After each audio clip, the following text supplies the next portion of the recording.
Okay, so I flipped over my shadow boxes and I'm gonna take off this resin today. That is kind of came out a little bit during the curing process. And what I'm gonna use is I have a torch, but I also have a heat gun that I'm gonna use and a handy dandy scraper that I'll locate in a minute. And I might do some three-dimensional effects on this glass today, making it kind of look like drippy rain drops coming down with the two air bubbles that came up right there. Kind of make that intentional there. And then this one's nice and clear, so we're just gonna clean this off. I'll be thinking about what design I'm gonna do on the silver, what paint and what effect I'll do there. I'm still not entirely sure, but I'll be thinking about that today as well. I might work on that if I can think of what I want to do there. All right, so anyways, let's get to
Okay, so I left it alone for a few days. I've been thinking about the design that I'm going to do on the outside. I took off as much resin as I wanted to take off, and I also added some textures here that I left. I already knew that the outside silver was going to peel. I've done this before, and I intentionally scraped it off in that way. If you don't want the silver to come up, then you just have to heat it up a little bit more and be very delicate, but this is a very cheap frame, so it will peel up most likely if your resin seeps out. Just make sure to seal the box properly so it doesn't come out at all.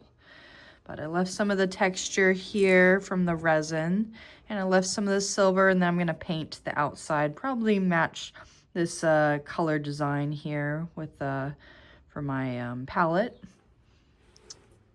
And I'm ready to start designing the outside of the boxes now that I've scraped up all the resin and cleaned up the frames where I want them to design.